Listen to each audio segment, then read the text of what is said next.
y'all age. So the Keegan Roberts thing is, Keegan Roberts was gunned down on his property with his wife, his pregnant wife, by his neighbor. The neighbor had earlier left a piece of paper on the car. Keegan threw the paper back in his yard. They left and came back, and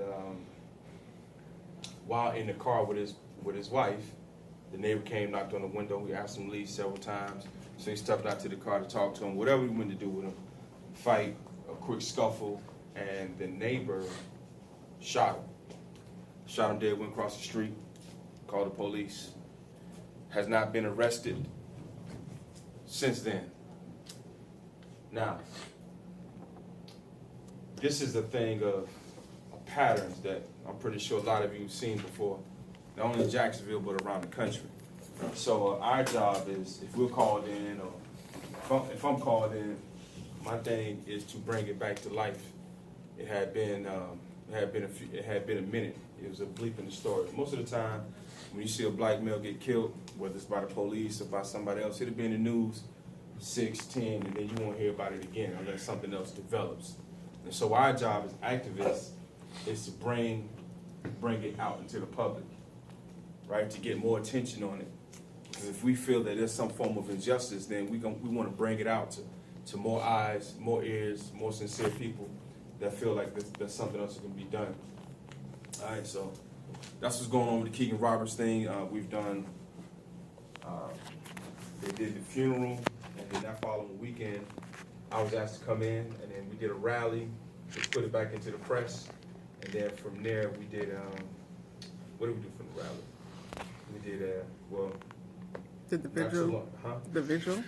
No, Oh, before that though, the pregnant wife, the being funeral for stressed the out, baby. lost a baby. She lost a 5-month-old baby, so we did another funeral. Within a month, they buried the husband, then they buried the child, the unborn child of the husband. And this is all due to the killer, number one, and the killer not being arrested, and the killer living directly across the street from the wife. So you gotta understand what type of energy is going on when you have to face your husband's killer, or even his property every day you walk out the house. And so I and others, we set meetings, in private with other people that can possibly do things inside the judicial system. And so that's something else I want to get with y'all too about. I noticed that you had a lot of top officials come in. Y'all felt real comfortable. He was real honest. I'm not saying y'all. I like what he was saying about the mentality of the people that you guys spoke to, because it's important to understand that when you're really removed from the RIPs, the empathy is different. You understand? So D'Angelo Stallworth, y'all heard of him? Who? D'Angelo Stallworth. He was gunned down. JSO went to go look for a neighbor and wound up killing him. Right? Vernell Bean Jr. Car chase, hits a police car, crashes to the wall, gets out, begin to run. They shoot him. See, none of these people come to justice. So what you gotta have is, I'm gonna give y'all a historical perspective, right? Who knows when the police department was created? Who created it? Good. Wasn't it, I don't know about the date, but wasn't it like after slavery? After slavery? No. Oh. It's a good try. Benjamin Franklin. Benjamin Franklin created the modern police department. Now, who knows who Benjamin Franklin is? He put the kite in. He's known for the kite. He's known for something else. Libraries too. He started libraries. He wrote the. He on that $100 bill, Benjamin. That's what He you're wrote Benjamin. And he read the I think it was the Constitution or something like that, or the He Declaration. didn't write it, he signed he it. signed It was it. Declaration of Independence. The Did he own Declaration of slaves? Independence. Probably. Y'all don't know? I don't think he did. But Yeah, he who probably said no? did. Yeah, no, yeah. He probably did. He did. Yeah. I don't Did know. you have children from slaves? Shoot, probably did. You can, yeah. but you're Yeah, not supposed to. what was the lady name? The most popular, was it Betsy? Anybody know? Wasn't he Well, the based on biggest what? slave owner in Virginia or something like I that? don't know. But here's the point. Here's a fact. So, most institutions in America that are created by white people, for white people, people who are non-white suffer the most in it. Y'all get that? So, if they create the modern school system, which we're a part of today, if they create the banking system, if they created the judicial system, if they created most systems that run this country, most people who are non-white suffer from the most, and primarily black people. Don't believe me? Don't believe me, please, look it up. Now, I'm telling you this so you understand historically when these things are set up. Now, black people did well economically and socially, not politically, but socially. Who knows what Jim Crow is? I'm gonna write these words down, man. I want y'all look these words up. We just talked about You this said days Jim ago. Crow? The laws? Yeah, the the laws. laws. Talk about what? We just watched the 13th and we were talking about it. Oh, okay. If I really care, go ahead. Go ahead. Ain't that the thing? Well, when all of them was released, they if you ain't have like you said that there was loitering or something like that, so all of them went to jail. Is that They- what the Jim Crow? Jim is? Crow. Jim Crow enacted the laws of 1864 and 1865. Uh-huh. Y'all know what was going on in 1864, 1865? Reconstruction. Right. So if what they call slavery ended 156 years ago, right? 156 years ago. Yeah, in Florida, the state of Florida, you've had 88 years. 88 years of Jim Crow. Who knows what came after Jim Crow? What law? Civil rights. Huh? Say it again? Separate but equal? No. Civil rights. Civil Rights Act of 1964? 64, 1964. Yeah. So it was 100 years later. Now, there was one from 1865. Same thing. But they went honoring you voting, you moving about, that whole thing. This is passed up under the Commerce.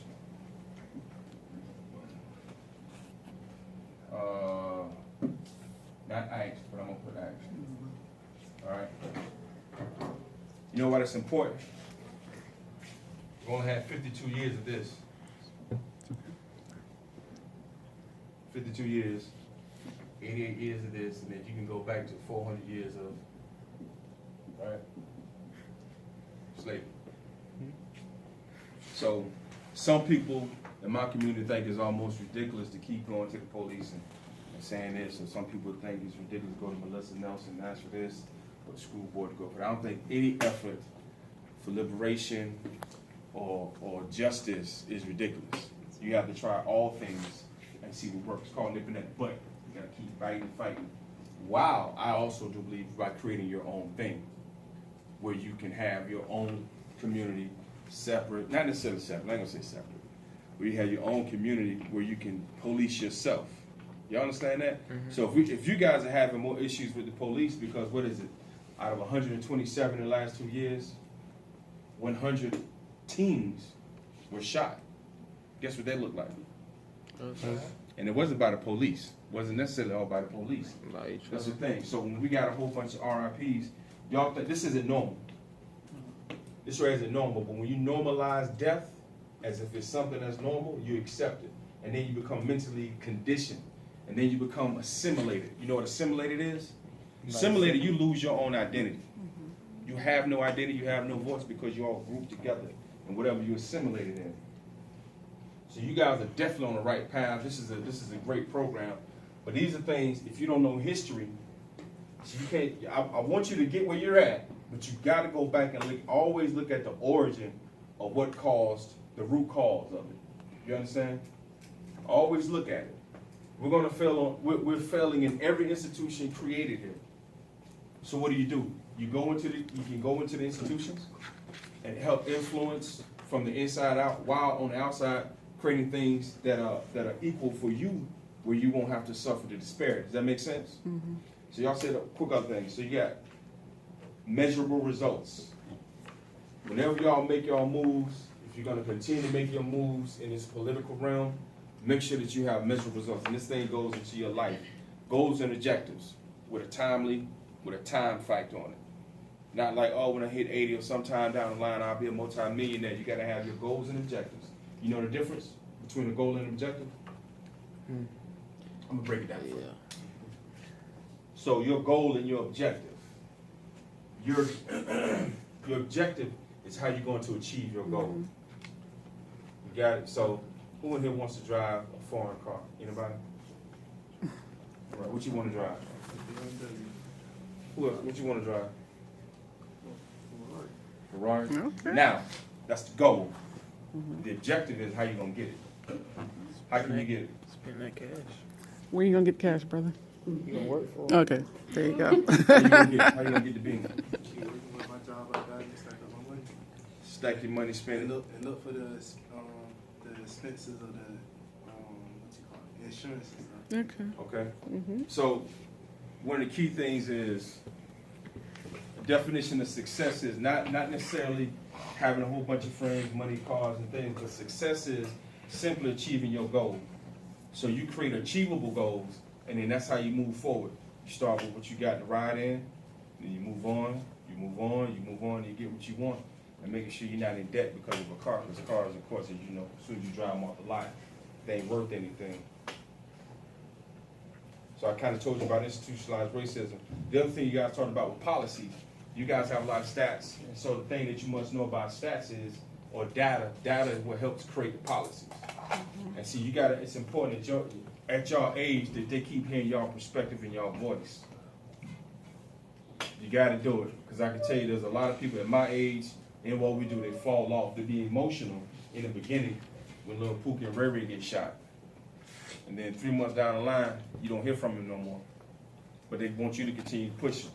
Y'all understand what I'm saying? So why you put policies in place is because of this. So once they end the chattel slavery, they put this in place. This is all legislation. Y'all understand that? Slavery was created because of legislation, right? Right? Right. They ended slavery with legislation, Yes. right? Right. Then they created Jim Crow laws with legislation. They ended Jim Crow laws with legislation, right? Right.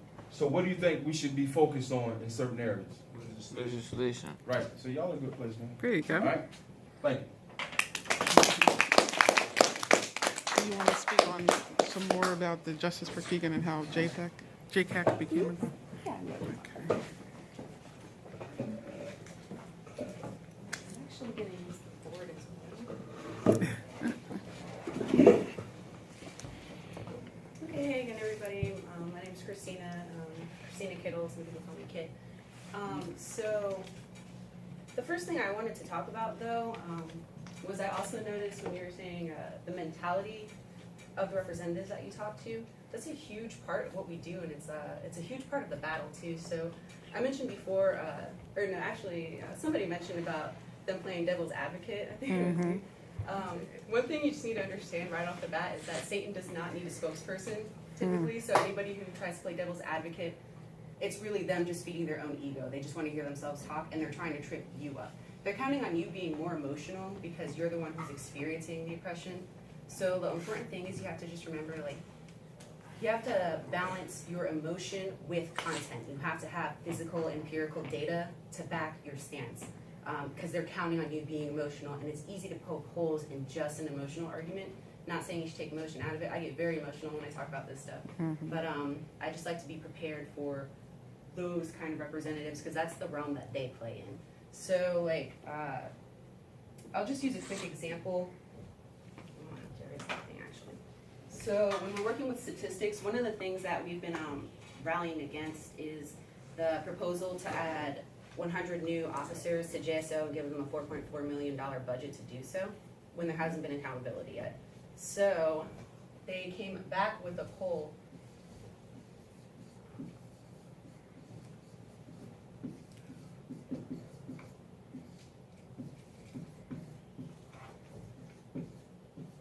"63% of black voters are pro more police." So the first thing, or I'll just ask you guys, what do you think when you see that statistic? What's the first thing that comes to your mind? How many people vote? Thank you. How many people vote? Everyone should know this. The black community has a lot of reasons why they can't vote. There's voter apathy, but then also a lot of black people are targeted as felons by JSO, so they literally cannot vote. So it's a skewed statistic already. And then also another thing to look at if you want to go really deeper into stats is just like So Jacksonville itself, its urban core is majority black and brown. But then Jacksonville expanded land-wise, so now it has areas like Ortega and, I don't know, Mandarin. San Marco and stuff like that, which is majority white. So that shifts the scales. So now Jacksonville, the city, is considered majority white. So you have white representatives, you know, with majority white voters with white policies that are getting passed. So when you see things like this, first of all, it's a reactionary statistic. Like, we went to City Hall and we said the black community is not being represented. What did they do? They came back with well, 63% of black voters. Why would you do that, first of all? And second of all, it's not a true statistic. But a lot of people see that and they just take it at face value. They just see a number that's above majority and they accept it. After this, you guys are going to be the leaders in this. You guys are going to be the ones to just break it down for people. And once you get used to it, a lot of it is, you know, some of it's, a majority of it is math if you're composing the studies, but if you're lucky and the studies are already conducted for you, it's just analysis at that point. So it's like things you gotta look at are the sample pool. How many people are black voters, first of all? Who did you poll? I'm a black voter, I'm a biracial voter, but you know, statistically speaking, I'm a black voter. I didn't get polled for this. There's no way I would have proved that. You know, where are they doing their poll? They can say they're doing it in Jacksonville, but that could be Right. Mandarin. Mandarin is considered Jacksonville now. So these are the things that, you know, the opposition is going to use to try to dissuade you from your task. Don't fall for it. I told you I do a lot of work with, you know, at-risk youth and women. One tactic that a lot of abusers use is gaslighting. Have you all heard of that? Gaslighting is pretty much getting into somebody's head and knowing that they're emotional about something or they've been traumatized by something, and then switching the facts on them very subtly, but enough to make them think, oh, maybe I was out of line, that's why he hit me, so maybe I shouldn't pursue legal action because I was at fault. These tactics are used by politicians as well to keep the black community in a state of oppression and trauma and being traumatized all the time. So that was just one example I wanted to use. And you know, Dollar already set it up perfectly, so I'm just gonna go right into it, where it's good to attack policy, it's good to attack at all angles. One thing that we do with the Jacksonville Community Action Committee is we try to build a community vanguard. So basically that's, you know, we go to legislation, we fight the people in charge and everything, but we also want to stay in touch with the community and get other people and the masses involved in this. Because if it's just us versus this institution that's been around for hundreds of years, it's an uneven fight. But once we get the masses behind us and form a mass line behind a movement and get everybody on board and make them understand tactics like this that aren't in their favor, that's when you start seeing some more changes.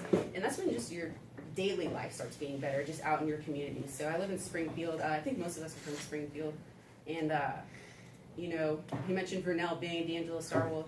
All these people are people that we knew some way and are dead now. And then people in Springfield, you know, you can't walk down the street without cops policing you or just stopping and frisking for no reason and getting away with it. I was part of the Jax 5. We were a group of protesters. Dave was too. And we were peacefully protesting. I got body slammed and arrested. And ultimately, Melissa Nelson had the charges dropped because we had mass movement building in the community. So when that happened to us, we had already done so much work in the community. The city was up in arms. We were like, no way, we know that the cops are lying. It's that kind of determination that does get results. So, and they were lying. They totally lied on their report. They said that I was like kicking and beating up a cop when I'm just eating pavement in the videos. So cops will lie about that kind of stuff. They're using gaslighting techniques. They're trying to get people, even people who were there because they were so traumatized at the time, they're telling them in their official reports, oh, it actually didn't happen that way, so you're wrong, you're the one who's crazy, you're not crazy. So that's another thing. And then a famous example of what doing community vanguard building would be the Black Panther Party. So if you all wanted to look at some famous examples of getting mass movements going using vanguard style techniques, I would recommend starting with them. They had a lot of success. They were ultimately infiltrated by the enemy, so they got broken apart. But some local examples would be, you know, the Jacksonville Community Action Committee, that's what we're doing right now, the Kemetic Empire, which Dala is doing, the Black Commission, they do more politically, but a subset of what they do is vanguard building. So another one, since you all are students, if you're going to college, there's a group called Students for a Democratic Society. A lot of the leaders from that group work with us directly in the community. There's one at UNF that we went back and started actually, so you can get in touch with me if you're interested. If you're going to UNF specifically and you want to get in touch with that leader, I can give you their information as well. So I'm just going to wrap it up and just say, another thing about Vanguard Building is use your strengths so that the division of labor doesn't become overwhelming. So it's like, I told you, I love statistics, I'm a quantoid, I like looking at numbers. That's my strength. I don't expect everybody to be able to decipher quantitative analysis, but I can. And then we also have our outreach community.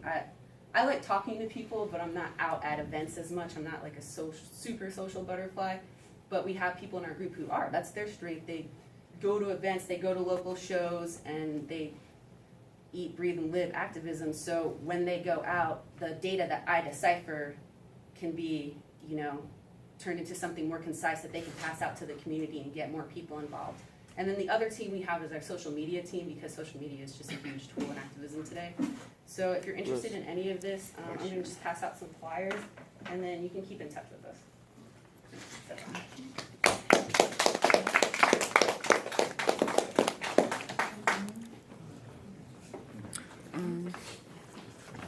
Can you hold this for me?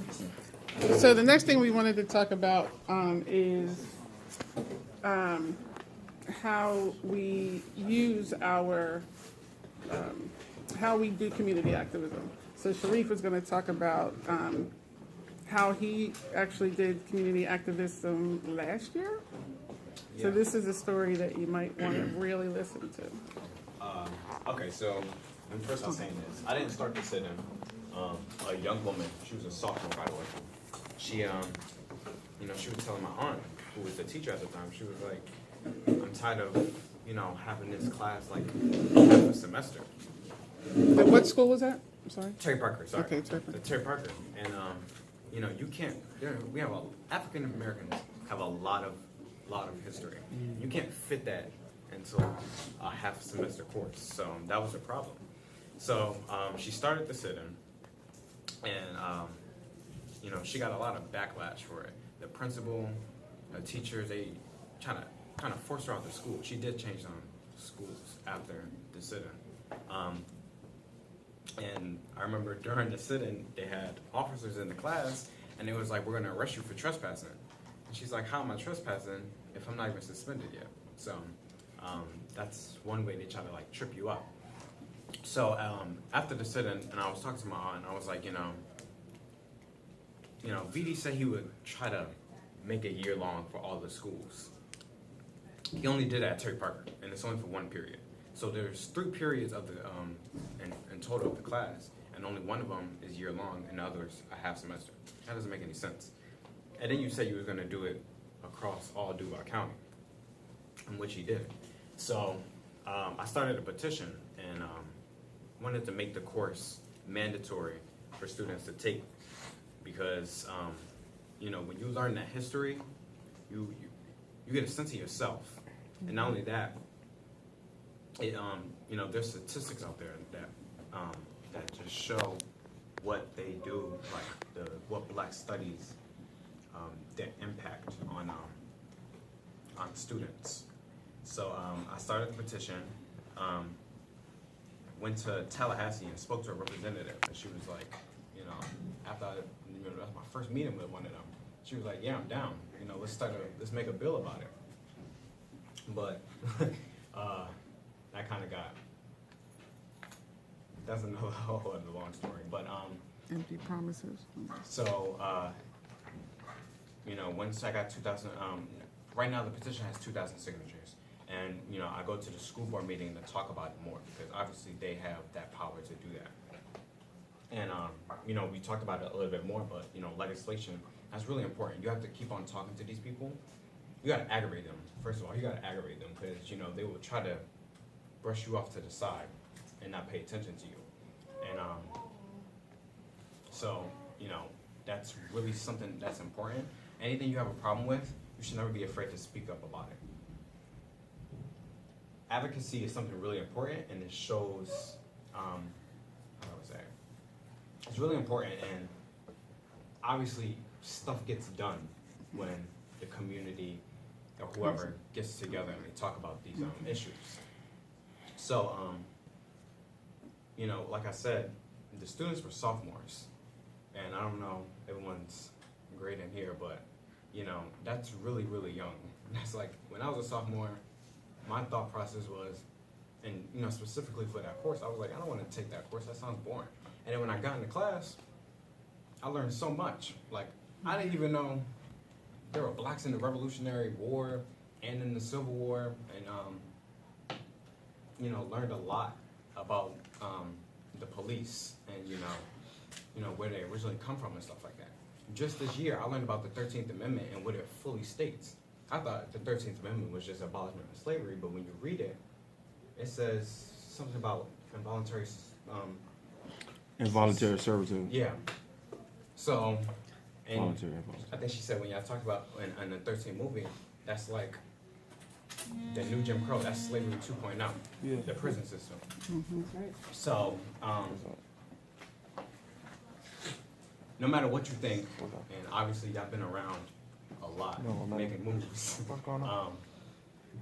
Continue to have that drive and push for what you believe in. And also, I'm gonna give you some flyers as well. You know, sign the petition as well if you're like really down.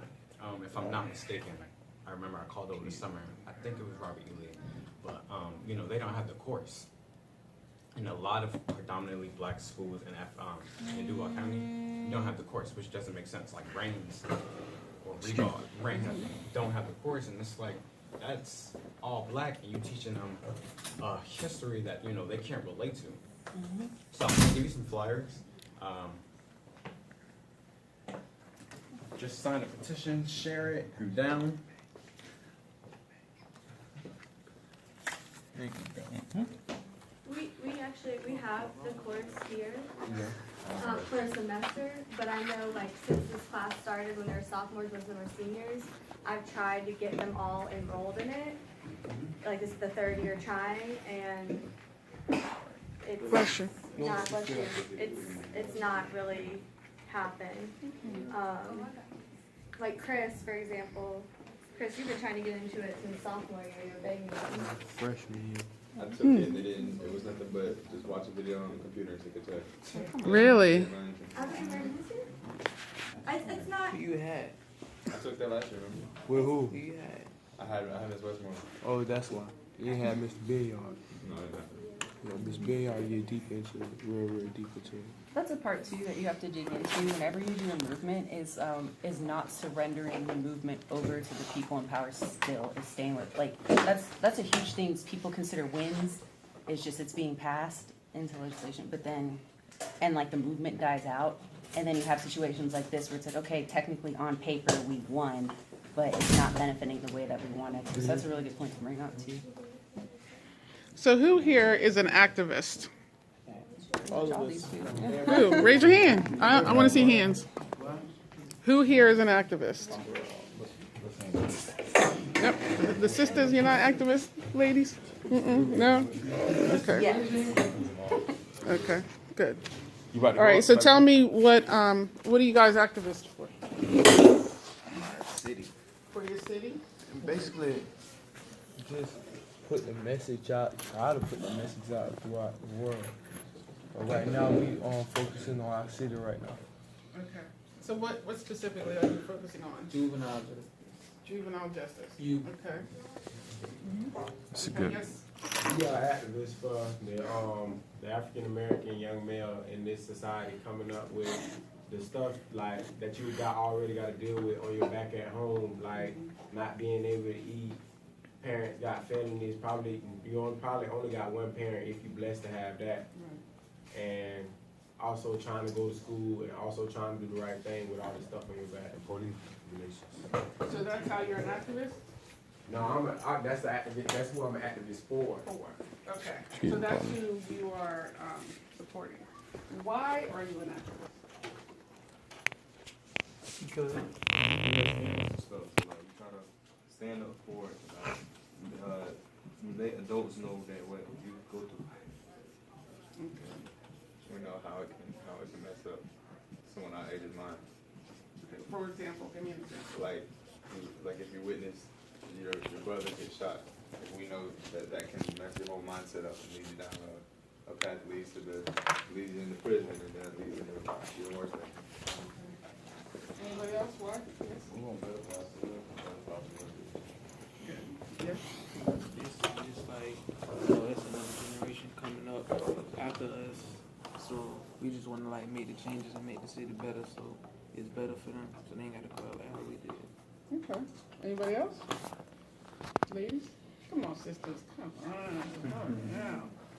You can't think of nothing? No? Girl power? Nothing? EVAC over here. Are you guys new to EVAC?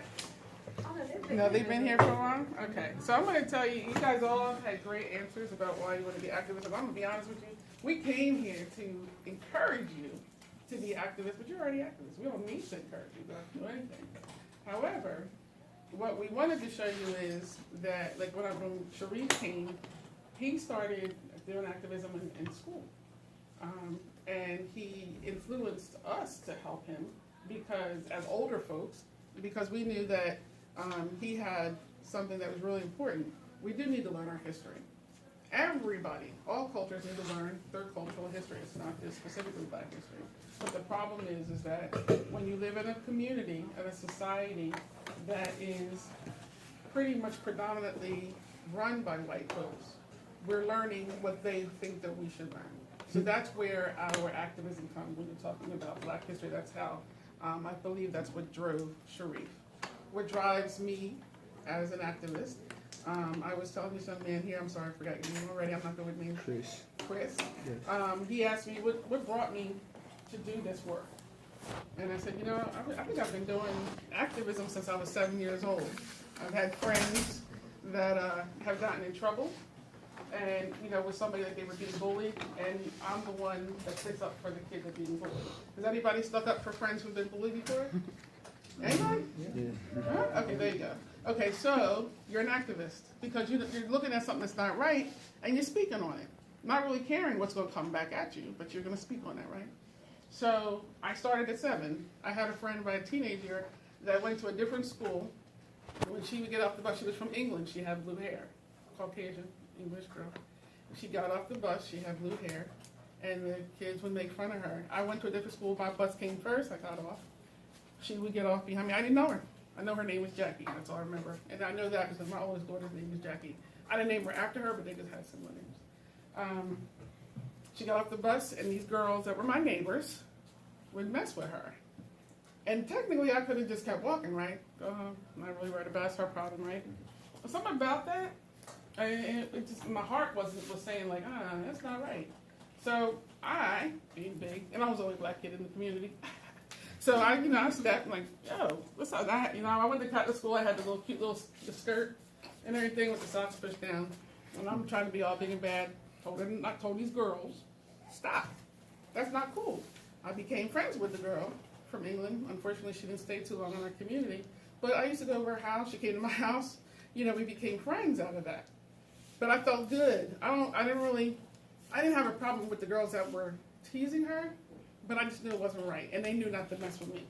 So that kind of was the thing too. But I was an activist. You know what I'm saying? I was standing up for somebody else. I'm a social worker. Social workers, our definition of what we do is we work with people who are oppressed who cannot speak for themselves. Everybody that spoke today does the same thing. JCAC works with people who are oppressed, and they stand up for people who can't speak for themselves. Sharif is standing up for your students who are oppressed. Students are oppressed because we sit there and tell you what to do all the time. And you really don't have a voice as a student. You want to learn about Black history, but they don't care because they're not listening to the authorities that be. So he's standing up for you all. Dallo stands up for Black folks in the community. He is of the community member. When something goes down that's heavy and sad, people call Dallo first. Okay, so he is what an OG is in communities. You know what an OG is? Mm-hmm. Okay. Oh, God. Oh, God. That's exactly what he is. But you know what? In Black communities, what do you do with elders? Respect them. Thank you. So that's what Dalo is. Dalo is our OG, okay? But he's an activist as well, because when something goes down, Miss Cecilia is Keegan's mom, right? She called Dalo. She needed help because she didn't know what to do when her son was killed. And I'm sure that you guys know, all these people here, they didn't know who to call, right? Maybe some of them might have called Dalo, I'm not sure. Unfortunately, I don't know all of their names. I don't know all these children. But Miss Cecilia called about her son. And so the activist in Dalo was number one to go and make sure she was okay and be a support. And then, and I'm getting emotional because I have a son that's Keegan's age. And then I have a son that's 4 years older than Keegan's age. So I get emotional because we know statistically what happens to black boys, right? And I don't want to put myself in her place as a mother. So Dalo, I would not know what I would do if we don't have people like Dalo to help our black women deal with this stuff. But we shouldn't even have to deal with it, right? We shouldn't have to deal with people being killed for being in a car because they love their wife and they want to have a conversation with their wife, right? You have a girlfriend?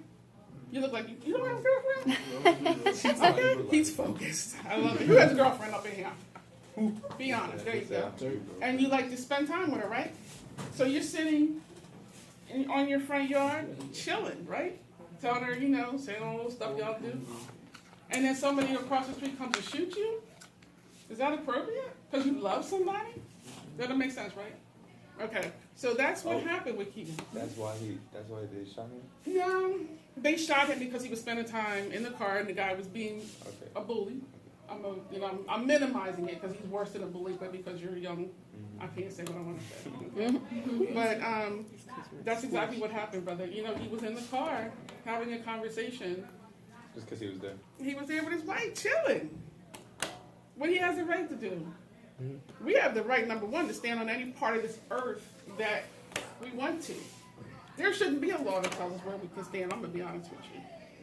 So to sit there in the car with my husband, or for him to sit in the car with his wife and chill and talk, shouldn't be a problem. And so for this man to come over and antagonize, you know the word antagonize? Yeah. Instigate. We know instigate, right? Yes. I know, y'all still young. Back in the day, that was a big word for us when I was a kid. Instigating. And that's just starting stuff. There you go. And so he came over and started stuff. So when they called Dalo, after unfortunately he was no longer with us, Dalo was a support. And then he started to uprise and he started to bring information out for people to share. Then JCAC came in. And they started, and see, I like JCAC because, and I like Dalo and the Kemetic Empire because they bring it. Like, they don't have a problem shouting and getting all hype. I'm too old for that. Okay, I'm older than Dalo, believe it or not. He looks older than me when I'm older than him. But we bring it. We be like, what's up? Like, they come in with the signs. They come and they talk to the news. They bring awareness. They talk about laws. This is the same law this neighbor used the stand your ground law. You know what that is? Does it sound familiar? Yeah. Who had a stand your ground law that was killed? I thought the stand your ground law was only for like if you're on your property. How you on somebody else's property? Man, if you could be this lawyer, we would love it. I'm gonna be honest with you, because we're still trying to figure out the same thing. They switched it over to self-defense. Then you got Marissa Originally, he tried to Alexander, claim it. Right. black woman who used to stand your ground. You all know about Marissa Alexander, right? Shot Up to in the the air. ceiling, didn't even kill anybody in her abusive property. husband. And she almost got 25 years. 60 years is what Corey wanted. Yeah. And then she's out now, thank goodness. But so what I'm saying is, this is how activism starts. It's something that gets your heart, and you just know that it's something not right. You gotta say something. Okay? And I just wanted to make sure you understand that this is how Kemetic Empire and JCAC, Black Commission, came together to stand together for justice for Keegan because we know it wasn't right. And we'll continue to do whatever else is needed until the man that shot him, Michael Santani, I don't really care if I'm pronouncing his last name right, to be honest with you. I'd say whatever comes out of my mouth. But he's the one who shot him. He's the neighbor. And he was training to be a JSO officer, by the way. Teachers and students, please pardon the interruption. Let's prepare ourselves for the afternoon announcement. So I'm Boys sorry. basketball conditioning is on Monday, Tuesdays, and Wednesdays at 2:30.